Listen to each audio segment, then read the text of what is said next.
Hey everyone, welcome back to another episode of Hong Kong Horror. I'm your narrator, Simon. I hope you've all been well. We are now officially in Hungry Ghost Month, so after tonight's story, I want to do a deep dive into what this period actually means. Tonight's story was sent in by a viewer from China, and it took place right in the middle of Hungry Ghost Month during a business trip to Japan many years ago. This viewer asked to remain anonymous, so for the sake of the story, let's call him Calvin. Calvin lived in China at the time, but his job required him to travel to Japan constantly. Japan was practically a second home to him. He had a deep network of friends there, and he's fully fluent in Japanese, Chinese, and English. Stick around after the story, because I'm going to break everything down from a Chinese cultural perspective, share what I personally think happened, and talk a bit more about the rules of Hungry Ghost Month, specifically what you should absolutely avoid doing during this time of year. Alright, let's turn on the lights, get comfortable, and let's dive right into this one. Tonight, we're heading to a remote, mountainous town in Akita Prefecture, Japan. Personally, I love visiting rural Japan. I've been there a couple of times, mostly just to experience that incredible quiet atmosphere, and to get away from the busy pace of big cities. It's usually an amazing experience. But for Calvin, this trip was a bit different. At the time, he was a superstar sales representative for a major company. Because of his interpersonal skills and his absolute fluency in the language, he was an invaluable asset to his team. He usually stayed in Tokyo for his meetings, but on this particular trip, he decided to tack on a week of vacation after his final work meeting. He wanted to make the most of his time there and explore a different prefecture. He chose Akita. What Calvin didn't realize, or perhaps just didn't keep in mind, was that his vacation fell squarely during Hungry Ghost Month. And almost immediately, things took a deeply unsettling turn. Calvin's travel style was completely spontaneous. He didn't have a rigid itinerary. He usually preferred just to wing it, play it by ear, and see where the day took him. It was stress-free. He would wander until he got tired, find a hotel, spend a night or two, and move on. The first 2 nights went by without a hitch. The hotels were clean, the towns quiet, and nothing felt out of the ordinary. But by the 3rd night, Calvin had ventured much deeper into the prefecture. He was in a deeply rural area now, a place untouched by standard tourism. English signs were practically non-existent. Calvin honestly preferred this. It felt authentic. And the language barrier wasn't an issue for him. That evening, he found himself settling into a small local izakaya. For those who haven't been, an izakaya is essentially a casual Japanese pub where locals go after work to drink a cold beer, eat small plates of food, and unwind. Calvin was sitting at the counter by himself, enjoying a cold draft beer and a plate of fried chicken cartilage, when a voice suddenly called out for him. "Calvin? What the heck? Is that really you?" Calvin looked up, completely caught off guard. Standing there was a familiar face. It was his old coworker, Hiroshi. They used to be great friends years ago, but lost touch after Hiroshi left the company. It was a great reunion. They ordered a few more rounds, laughing loudly, and trading stories about old coworkers who had come and gone. They completely ignored the side eyes from the quiet locals around them. It felt like they were making up years of lost time in a single night. Eventually, Calvin checked his watch and reluctantly stood up. "Sorry, man. I really have to go. It's the absolute last train out of here. If I don't leave now, I'll be sleeping in a rice paddy tonight." Hiroshi smiled, pouring a little more local sake into Calvin's glass. "Don't worry, there's still time to catch last train. Don't rush." Calvin rarely had more than one drink, But running into an old friend in a tiny smoke-filled tavern in the middle of nowhere was a once-in-a-lifetime coincidence. He stayed for one last pour. "Alright," Hiroshi said as they finally parted ways. "We have to do this again next time. And hey, if you missed the train, call me. My hotel is nearby." Calvin waved him off, hoping not to jinx it, and jogged out into the night air. But as he made a break for the station platform, the sudden exertion and the heavy intake of cheap sake violently caught up with him. A massive wave of nausea hit his stomach. He had no choice but to veer into the station's dimly lit restroom, dropping to his knees and hugging the toilet as he threw up. By the time he wiped his mouth, gathered his senses, and stumbled out, the platform was completely empty. The tracks were silent. The last train was gone. He was stranded. Filled with a deep sense of regret, Calvin pulled out his phone and dialed the number Hiroshi had given him. "You missed the last train, didn't you?" Hiroshi answered. "Come to my hotel." Hiroshi quickly rattled off an address and his room number, 424. Relying on his phone's GPS, Calvin dragged his exhausted feet down a poorly lit, winding rural road. Eventually, the glowing screen led him to a looming 5-story concrete building. It was a relic of a bygone era. The outer walls were severely cracked, and the neon sign above the entrance buzzed and flickered, threatening to go completely dark at any second. Knowing Hiroshi was traveling for work, Calvin figured his company had just booked the absolute cheapest hotel available. He didn't think much of it and pushed through the doors into the lobby. Behind the reception counter sat a pale-looking, middle-aged Japanese man with emotionless eyes. Excuse me," Calvin said, his voice echoing into the drab room. "My friend, he's in room 424. I'm here for him." The receptionist barely blinked.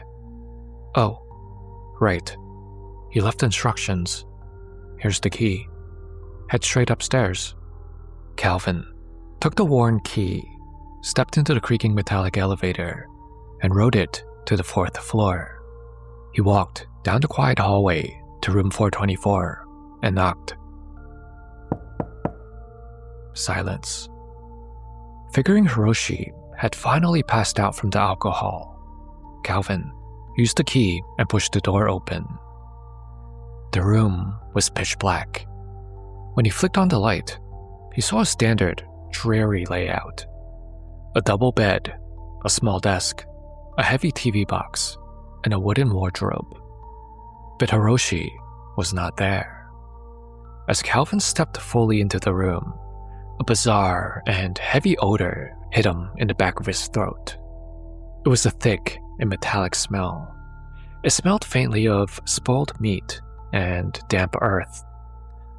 Suddenly, a distinct rustling noise came from inside the wardrobe.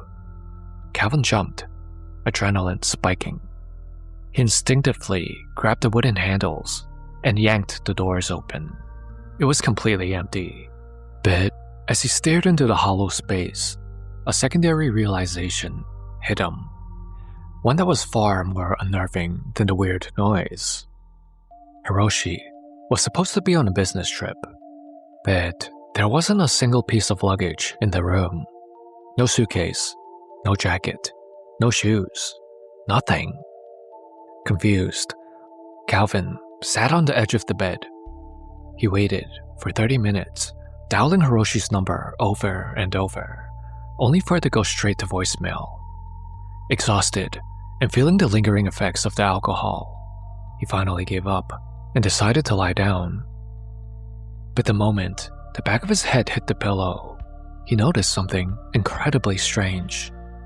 Looking straight up at the ceiling, he saw a dark, damp stain bleeding through the wood, and the shape of that stain looked exactly like a human figure.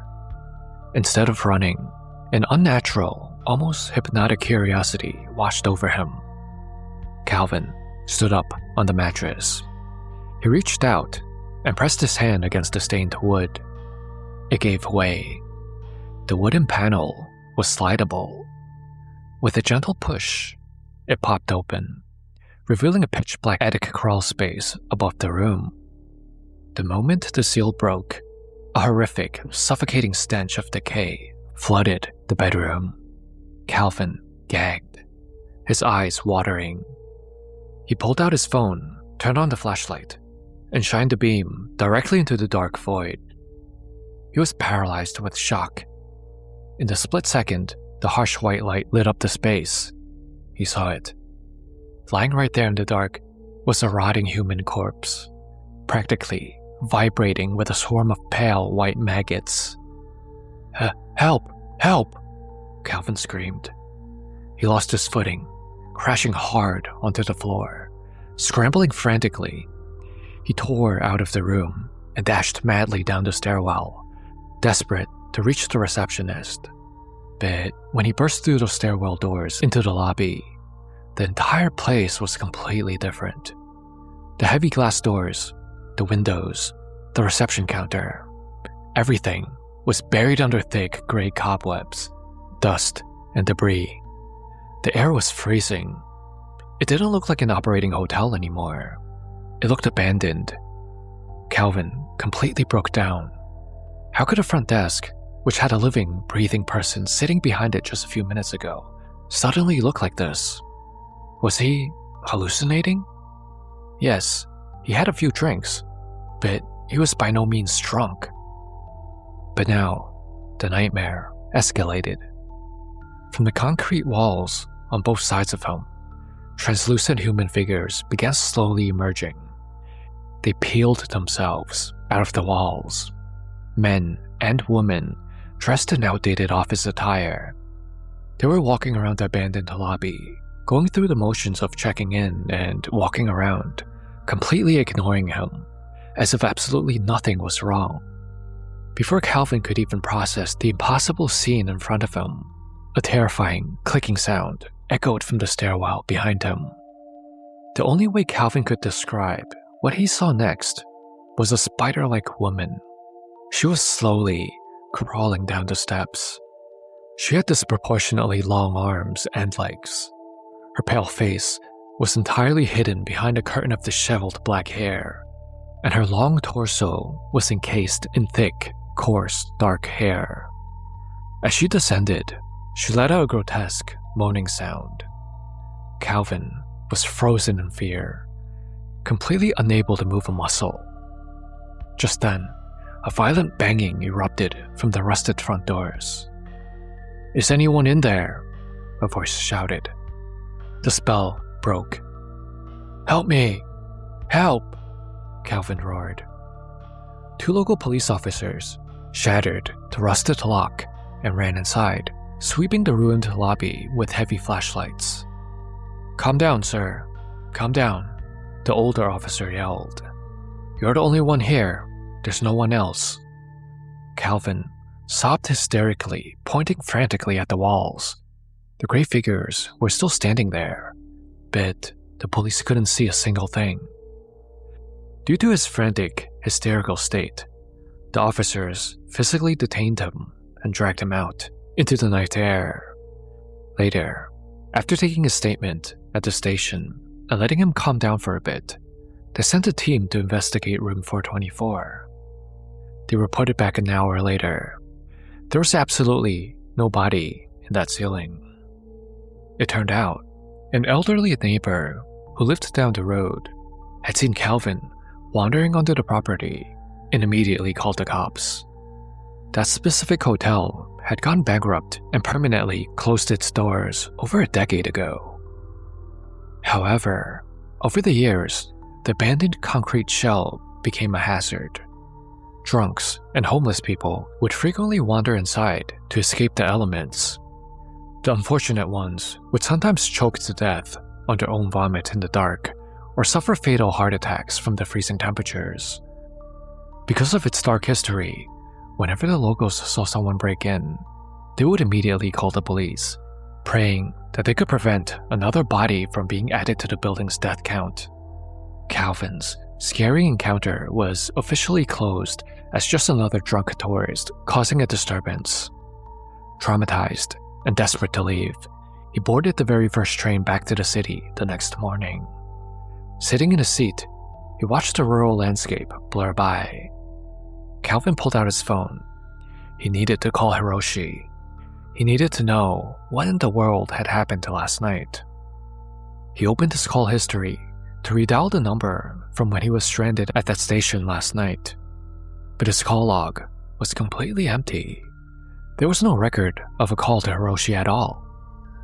A cold sweat broke out on the back of his neck. He went into his contacts list. To his immense relief, Hiroshi's number was saved there, proof that he didn't hallucinate the entire encounter last night. He hit dial. After a few rings, Hiroshi picked up. He sounded happy to hear from him. But after a few minutes of frantic explaining, Calvin realized something that made his blood run cold. Hiroshi had no idea what Calvin was talking about. After Calvin left last night, Hiroshi went back to his hotel, but he never spoke to Calvin again for the rest of the night. So, Hong Kong horror family, what do you think happened here to Calvin and Nikita? Who did he speak with on the phone, if it wasn't Hiroshi, that gave him the location to that specific hotel? Please, pause the video here and let me know what you think in the comments below. Alright, so what do I think happened here from a Chinese cultural perspective? There's a lot going on here. Calvin's experience is not simply a case of a ghost haunting an abandoned hotel. I think this is more closely categorized as something we call Yum Yung Leung Gai, which means the two realms of yin and yang, meaning the worlds of the living and the dead. In my culture, death does not necessarily represent an absolute separation between these two worlds. There are circumstances in which the boundary between them can become unusually permeable, allowing things belonging to the world of the dead to intrude into the realm of the living. The 7th lunar month, commonly called Guaiyu, or Ghost Month, is traditionally associated with precisely this kind of temporary weakening of the boundary. The popular description that all the ghosts come out during Hungry Ghost Month is actually a rather crude simplification. The deeper idea is that the relationship between the living and the dead become unusually active during this period, particularly around Zhongyunji, when wandering and unattended spirits are traditionally remembered and appeased. Calvin is not simply wandering around a haunted location on an ordinary night. He's traveling alone during Ghost Month, drinking alcohol, becoming stranded after the last train, and eventually walking through an isolated rural environment before entering a building with a long history of death.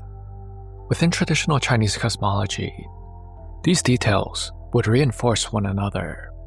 The concept of Yum Hei is often badly translated as simply evil energy, but that isn't really what it means. Yum is much broader, associated with darkness, coldness, stillness, nighttime, death, and things withdrawn from ordinary human activity. An abandoned building in which people have repeatedly died would therefore be culturally imaginable as intensely yum environment, not necessarily because it's inherently evil, but because it has become saturated with associations of death, isolation, and the absence of ordinary human life. Now, I believe that Calvin absolutely did encounter the real Hiroshi at the bar. The two men genuinely knew each other, drank together, and parted ways. The supernatural mystery begins after the encounter. The real Hiroshi is the one who tells Calvin that if he misses the train, he should call him, and gives Calvin the impression that the hotel is nearby. This detail is actually what makes the supernatural deception so effective, because whatever later answers Calvin's call doesn't need to invent an elaborate story. It simply takes advantage of something that the real Hiroshi had already established. Calvin then misses the last train. He calls the number that Hiroshi gave him, and someone answers as though they are Hiroshi. That entity immediately knows Calvin has missed the train and tells him to come to the hotel, giving him an address and even a room number.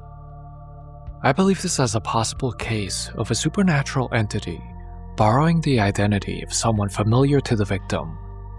Chinese folklore contains many stories in which spirits, ghosts, and other supernatural beings deceive people by assuming a familiar form or exploiting existing relationships. There isn't a standardized category called ghost impersonation that explains exactly what happened here, because Chinese folk religion is far too diverse for that kind of neat classification. But the supernatural can manipulate recognition. An unknown entity approaching Calvin might have caused suspicion, but something presenting itself as a person Calvin had literally just been drinking with would immediately bypass that suspicion. This is something called zhongce, which literally means something like to collide with the uncanny or to encounter something spiritually abnormal. It does not necessarily mean possession. Someone can simply enter the wrong place, encounter the wrong circumstance, and inadvertently cross paths with something belonging to the supernatural world. Calvin's experience fits the structure extremely well. He doesn't perform a ritual, deliberately summon a ghost, or seek out a haunted location. He simply becomes stranded, follows a seemingly reasonable solution to his problem, and finds himself somewhere he shouldn't have been. The hotel has actually been closed for more than a decade, but yet, Calvin initially experiences it as a functioning establishment with a receptionist and a room. I think that the supernatural phenomenon may not be limited to a single ghost. The building itself may be functioning as a kind of liminal space, a place where the distinction between the present world and something belonging to the past becomes temporarily unstable. The smell of decay and the corpse above the ceiling reinforce this idea. Calvin sees a damp stain on the ceiling shaped like a human figure, pushes the wooden panel open, and discovers what appears to be a decomposing corpse hidden above the room. Hidden human remains are significant because traditional Chinese ideas about death place enormous importance on what happens to the physical body and whether the deceased receives proper treatment, burial, and ritual acknowledgement. This is part of the larger cultural concern surrounding 孤魂野鬼, literally solitary souls and wild ghosts. The people who died in this hotel were not dying surrounded by family members and proper funeral rites. The story describes people entering the abandoned building and sometimes dying there from choking or heart attacks. These are essentially anonymous deaths occurring in an abandoned place. These types of deaths are not natural deaths. Such deaths produce something called 孤魂 in Cantonese, which means solitary spirits without a strong connection to descendants, ritual remembrance, or a proper place within the social order of the dead. I wouldn't automatically call the figures Calvin sees like white. Like white refers more specifically to fierce or dangerous ghosts, often associated with violent deaths, grievance, or hostility. The figures in the hotel don't actually behave like conventional aggressive ghosts. They wander around performing ordinary activities and appear to completely ignore Calvin. They may not be consciously hunting him at all. They may simply be repeating something familiar to them in life. These spirits that Calvin saw resemble what Western paranormal terminology calls residual haunting. The place retains traces of what happened there. Chinese traditions have a deep sensitivity to the idea that environments carry energy and that places can retain the consequences of human activity, death, and ritual. The spirits are performing ordinary, everyday things. Death does not necessarily erase a person's social identity. The dead are remembered when properly incorporated into ancestral practice, and the continuation of relationships between the living and the dead is central to Chinese ancestor traditions. In Calvin's case, however, these figures appear to be disconnected from that system. They are simply continuing to exist inside a building that no longer belongs to the living. When Calvin runs downstairs after seeing the corpse, the whole building changes. The functioning hotel has vanished. The reception area is covered in cobwebs and debris, and the entire building suddenly appears exactly as it has existed for years, abandoned and dead. This is something we call 鬼遮眼, which literally translates to a ghost covering your eyes. It refers to a popular Chinese usage to situations where supernatural forces causes someone to perceive reality incorrectly or fail to see what is actually in front of them. Calvin wasn't watching the building physically transform. His perception had temporarily been altered. The hotel was abandoned the entire time he was in there, but whatever supernatural influence he encountered caused him to perceive a functioning version of it. When the influence broke, the ordinary appearance of the building returned. That would also explain why the police see only the abandoned structure, while Calvin insisted that people were standing inside of it. The police don't see the receptionist or any of the figures. Only Calvin did. In folklore terms, that makes the phenomenon less like a physical ghost invasion and more like a temporary overlap between incompatible perceptions of reality. So the most important question that remains is the phone call. If Calvin really met Hiroshi at the bar, then the supernatural entity did something more sophisticated than simply impersonating a person. It waited until Calvin was isolated, and then exploited a genuine relationship that had just been established. The real Hiroshi had already told him, "If you miss the train, call me." The supernatural event therefore takes a completely ordinary piece of information and used it as the mechanism for drawing Calvin to the abandoned hotel. This is something called Yanwan. This literally means leading or guiding the soul, and it appears in various ritual contexts surrounding death and the movement of the deceased, instead of the living guiding the dead toward the proper realm. Something associated with Yam, which means something like darkness, appears to be guiding a living person toward its territory. An abandoned hotel contains people who died alone. Nobody lives there anymore, visits them, maintains the building, or performs rituals for the dead there. The place has become physically and socially abandoned. Then, Ghost Month arrives, when the boundary between the living and the dead is traditionally thought to become more accessible. I think that Calvin was walking into a place that had been functioning as a hotel long after the living world had abandoned it. Many of the entities Calvin saw aren't consciously hunting him. They simply exist within their own reality. The receptionist checks him in because, from his perspective, that's what a receptionist does. The other guests continue their routines because that's what they do. Alright, so now, let's move on to what exactly Hungry Ghost Month is. So for 2026, Hungry Ghost Month runs from August 13th through September 10th. Ghost Month is not like Halloween in the West here. Hungry Ghost Month is fundamentally concerned with the relationship between the living and the dead. It overlaps several traditions, including Taoist, Buddhist, and older Chinese popular beliefs concerning ancestors and wandering spirits. These traditions aren't identical, and there's no single Chinese Ghost Month religion. What exists is a layered collection of beliefs and practices that developed over centuries.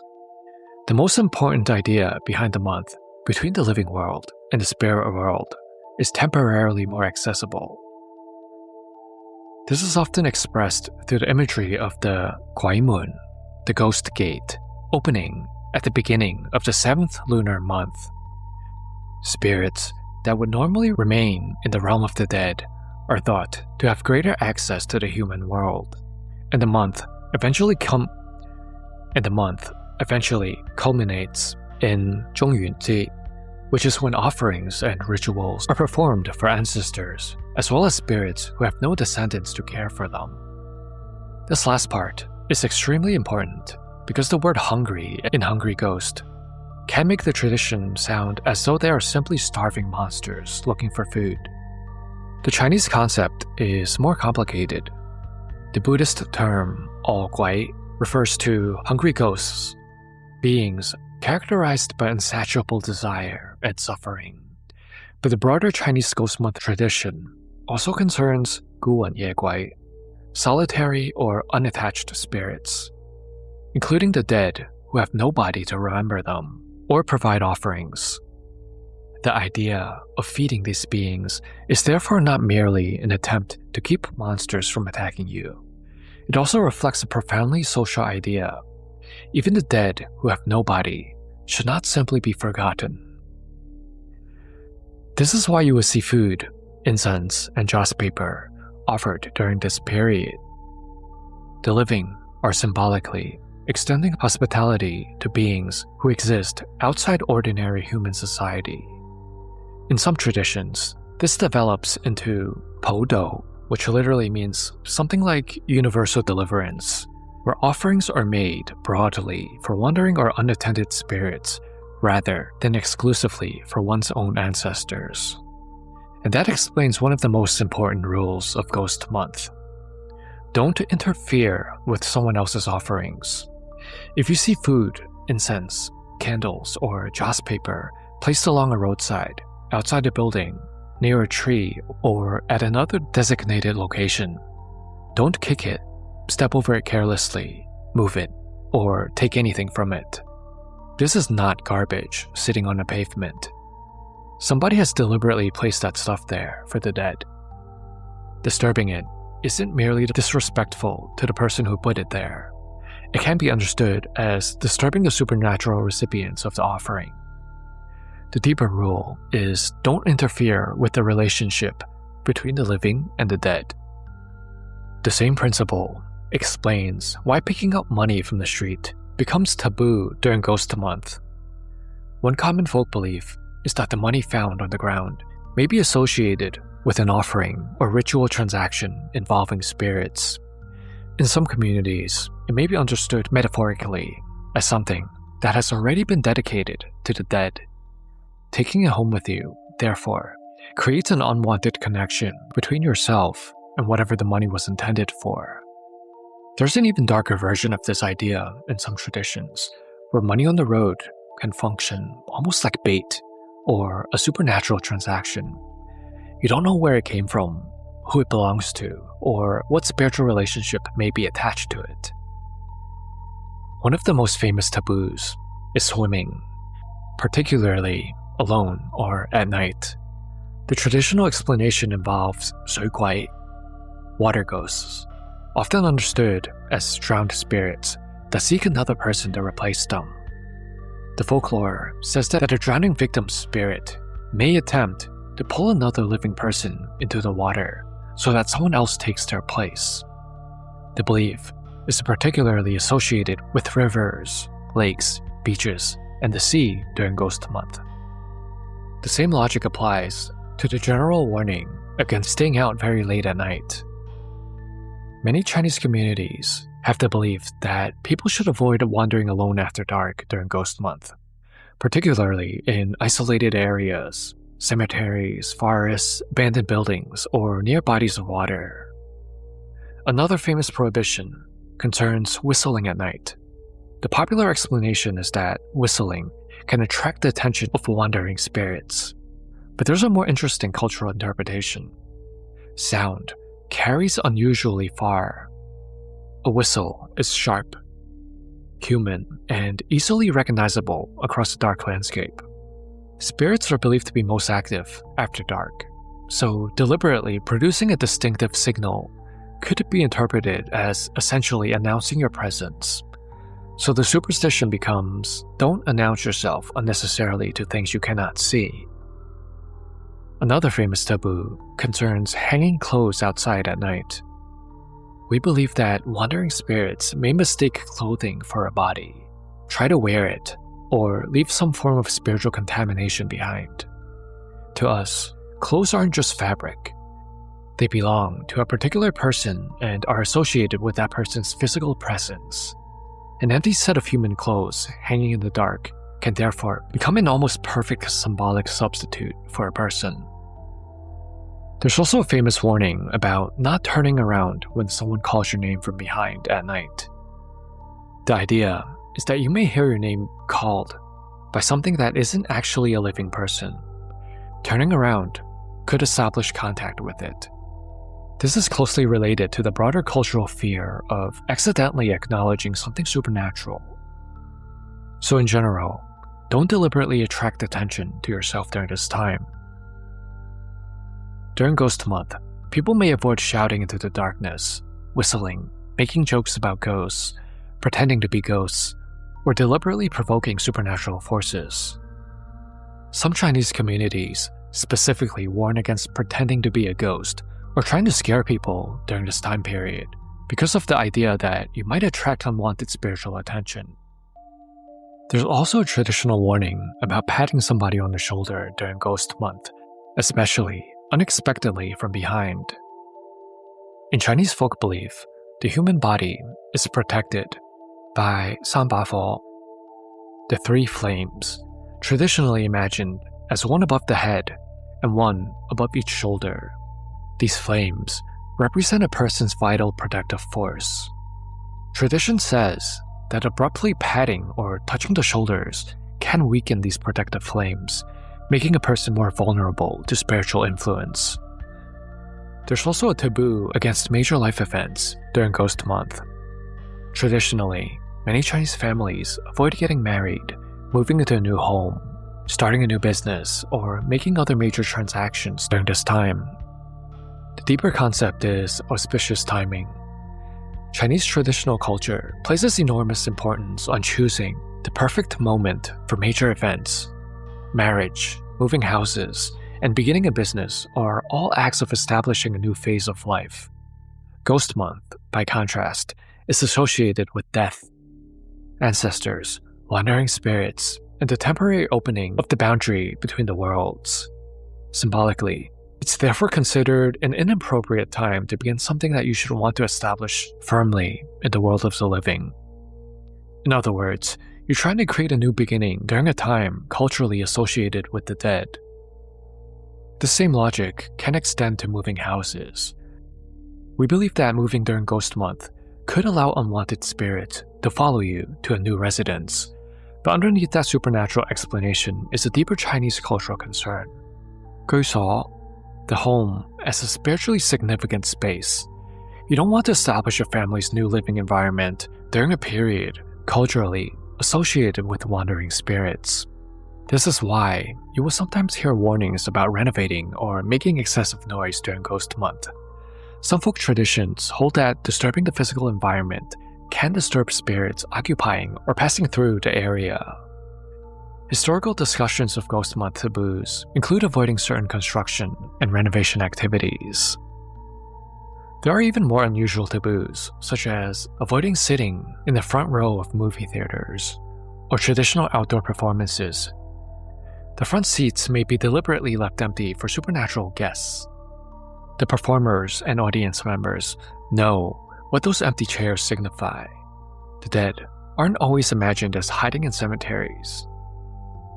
There's a long-standing taboo against taking photographs in strange or isolated places at night during Ghost Month. The popular belief is that cameras may capture something the human eye didn't notice. The underlying idea is that what if there are things occupying the same space as you that you cannot perceive?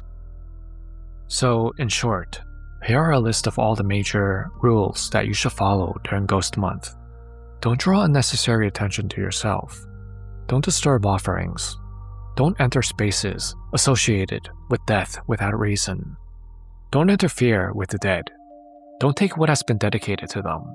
and don't begin new chapters of life during a period traditionally associated with death and spiritual uncertainty. Once you understand these principles, the seemingly random rules start making sense. The deepest lesson of Ghost Month isn't really ghosts are everywhere. It's closer to the dead have their own space, the living have theirs. There are times of the year when the boundary between those worlds become thinner.